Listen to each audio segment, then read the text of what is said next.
If you drive on I-95 or plan to at any point in the coming weeks, what I'm about to tell you is something you cannot afford to ignore.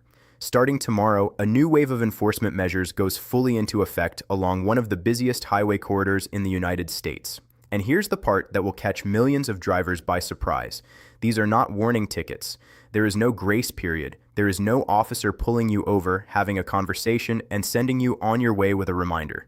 In many areas, the fines are automatic. Violations are processed electronically, and notices are mailed directly to registered vehicle owners, often before those drivers have even made it home.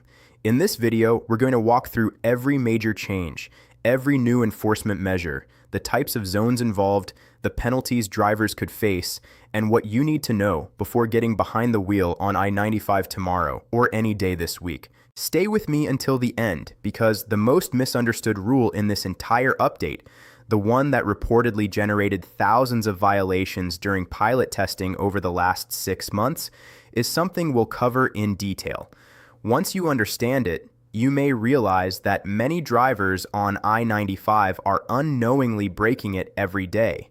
But first, if you regularly drive on I-95 or know someone who does, consider sharing this information before continuing.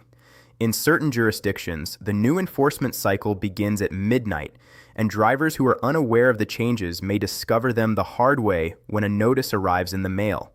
Now, let's begin with some background, because understanding why these changes are happening is essential.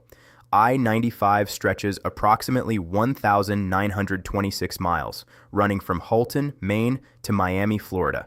It passes through 15 states and the District of Columbia, forming the backbone of transportation along the eastern seaboard. Some sections carry an estimated 300,000 vehicles each day, and in heavily populated areas, including Boston, New York, Philadelphia, Baltimore, Washington, D.C., and Miami, traffic volumes can be even higher during peak hours. By virtually any measure, I-95 is one of the most important and heavily traveled highways in America. For years, it has also ranked among the most dangerous. According to federal highway safety data compiled through 2025, I-95 has consistently been among the top 3 most dangerous highway corridors in the country when measured by fatal crashes per mile. Over the most recent 5-year period with complete data, more than 14,000 injury crashes occurred on I-95 and its direct connectors, resulting in over 1,100 fatalities. These are not just statistics. Behind every number is a real person, a real family, and consequences that unfold somewhere along this corridor every single week. In response, the federal government, working alongside the transportation agencies of the 15 states that share jurisdiction over I-95, spent the past 2 years developing and testing a comprehensive enforcement framework tailored specifically to this corridor. That framework goes fully into effect tomorrow, and its approach differs significantly from the traditional model drivers are accustomed to. Traditionally, enforcement worked like this. An officer observed a violation, pursued the vehicle, conducted a traffic stop, and issued a citation. Human judgment played a central role, but the process was time-consuming and allowed only a fraction of violations to be addressed. Under the new framework, much of that process is being supplemented by automated infrastructure. Cameras, sensors, and license plate recognition systems are capable of monitoring thousands of vehicles per hour and cross-referencing registration information in real time. Overhead speed detection systems can measure vehicle speeds without requiring an officer to be present. Violations are processed through centralized systems that link offenses to registered vehicle owners and issue notices automatically. No traffic stop, no roadside interaction.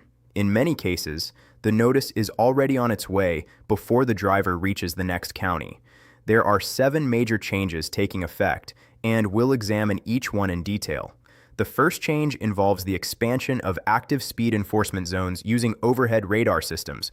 Previously, speed cameras on I-95 were primarily associated with active work zones. Under the new rules, permanent enforcement infrastructure is being activated at 47 additional locations along the corridor, including segments with no construction activity based on their history of elevated crash rates. The exact enforcement threshold varies depending on state law and posted limits, but the tolerance has been reduced. Where drivers previously might not have triggered automated enforcement until traveling 11 miles per hour above the speed limit, the threshold has reportedly been lowered to 6 miles per hour above the limit in standard zones and just 3 miles per hour above the limit in designated high-density traffic areas, including segments located within 10 miles of major metropolitan interchanges. A first automated speeding violation in a standard enforcement zone begins at $75. In high-density traffic areas, the starting penalty is $125. Repeat violations within a rolling 12-month period can increase to $250 and then $400, with the possibility of points being added to a driver's record depending on the laws of the state where the violation occurred. The second major change is the introduction of minimum speed enforcement in designated areas. This is the issue receiving the least attention, and according to pilot program results, it has generated the greatest number of violations. Every major highway in America has not only a maximum speed limit, but also a minimum speed requirement. On many segments of I-95, that minimum speed is 45 miles per hour. Driving significantly below that minimum in a through lane is not only illegal, it can create dangerous speed differences that increase the risk of collisions. New automated sensors capable of identifying vehicles traveling below the minimum threshold are now active in designated sections. If a driver is traveling at 35 or 40 miles per hour in an active travel lane where the minimum speed is 45, the system may record the license plate and generate a violation notice. The starting fine for a first minimum speed violation is $50. This does not apply to emergency shoulders or breakdown areas. It applies to vehicles traveling continuously below the minimum speed in active lanes during periods of free-flowing traffic, that is, when traffic conditions do not reflect a confirmed congestion event. Why is this considered such a serious issue? Because on heavily traveled sections of I-95, a single vehicle traveling well below the flow of traffic can create a chain reaction of braking, sudden lane changes, and dangerous speed differences. Those conditions are directly associated with rear-end collisions and sideswipe crashes. According to the data from pilot zones, the new enforcement strategy was specifically designed to address that problem, and early results indicate that it is already having an impact. But it also means that anyone who has ever driven 40 miles per hour in the right lane while searching for an exit or dealing with a vehicle issue could now face an automatically generated violation. The third major change is the implementation of mandatory following distance enforcement in designated high-density corridors. This is one of the least understood technologies in the entire system, and many drivers are unaware that it even exists. Using a combination of radar and infrared sensors mounted on overhead structures, the system is now capable of measuring the distance between vehicles traveling in the same lane in real time. In designated high-density sections, specifically those located within 15 miles of major urban interchanges where traffic density exceeds established thresholds, a following gap of less than 2 seconds behind the vehicle ahead can now be recorded as a violation. The system calculates this time gap based on vehicle speed and the measured distance between the front of your vehicle and the rear of the vehicle in front of you. If that gap remains below 2 seconds for more than 4 consecutive seconds, the system records a violation linked to your license plate. The penalty for a first offense is $100. A second violation within a 12-month period increases to $200. The fourth change involves the activation of distracted driving detection cameras at 23 interchange and ramp locations along the corridor. These systems use image recognition technology to identify handheld device use as drivers approach and pass through designated interchange areas. According to the pilot program conducted at 3 locations during the past 8 months, the technology detected handheld device use in an average of 12.4% of vehicles during peak traffic periods. The process is not entirely automated. If the camera detects a driver holding a phone or another device above the dashboard in a manner consistent with active use, the image is reviewed by a human before any notice is issued. For most states along the corridor, the fine for a first distracted driving violation recorded by these systems is $150. In states with enhanced distracted driving penalties, including New York and New Jersey, first offense penalties can reach $450, plus additional surcharges. The fifth change expands high occupancy vehicle lane enforcement through the use of overhead license plate readers and occupancy detection sensors. This primarily affects drivers who use HOV lanes during restricted periods when 2 or more occupants are required. The system combines infrared imaging with machine learning-based occupancy estimates to identify vehicles that appear to contain only a single occupant while traveling in restricted HOV lanes. Vehicles flagged by the system may then be reviewed by an officer using camera feeds or stopped by a patrol unit responding to a real-time alert. Penalties vary considerably from state to state. In Florida, the fine for a first violation is $65. In Virginia, it is $125. In Maryland, it is $90. In Delaware and New Jersey, fines start at $75. In New York and Connecticut, they begin at $150. These fines may be imposed in addition to any points assessed against a driver's license. The sixth change involves new truck and commercial vehicle enforcement zones, featuring tighter weight compliance monitoring and automated notification systems. Although this change primarily affects commercial drivers and fleet operators, it also has implications for everyday motorists because of its effect on traffic flow.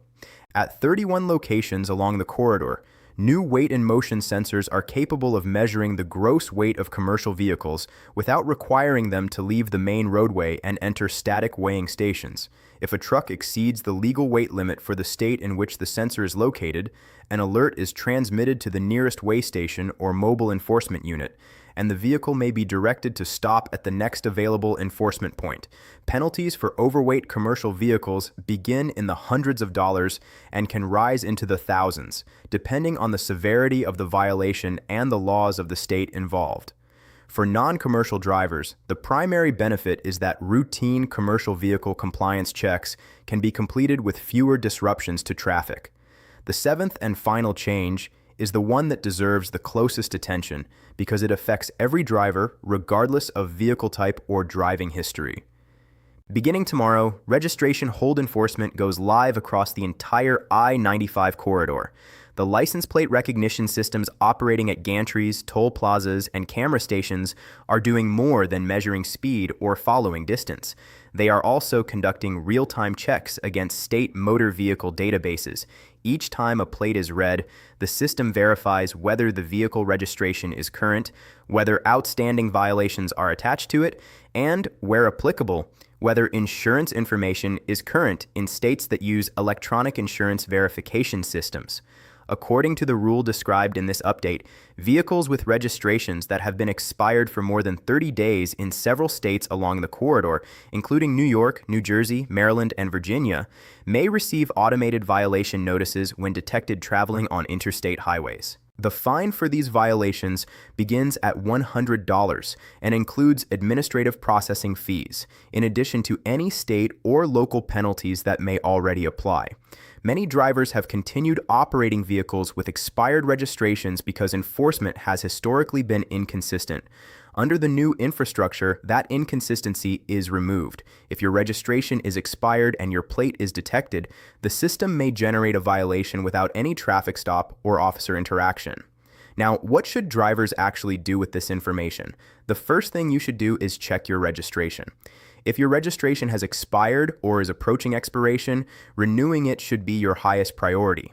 Most states allow online renewal, and the cost is typically far lower than the penalties associated with expired registration violations. Don't wait until a notice arrives. The second thing to review is your driving habits. Many drivers developed habits during years of inconsistent enforcement. Automated systems operate differently. They do not become distracted. They do not exercise discretion. They do not have good days or bad days. If you regularly travel 7, 8, or 9 miles per hour above the speed limit, those habits may now result in violations under the thresholds described for high-density zones. Avoiding those penalties requires changing the habit, not hoping the system overlooks it.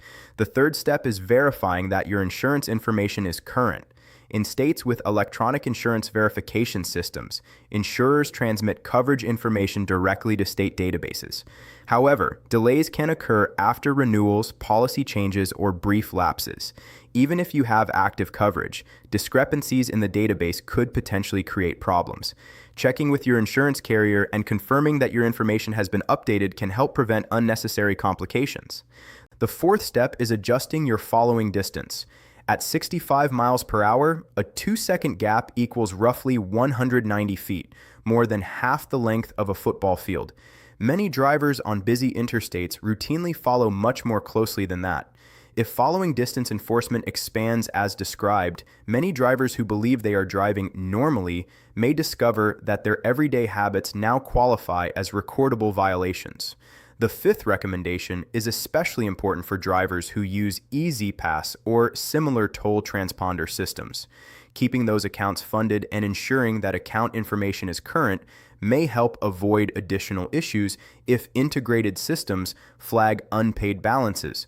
But beyond the specific rules and dollar amounts, there is a larger picture to consider. According to this update, the technology being deployed along I-95 is intended to serve as a model for future interstate enforcement systems across the country.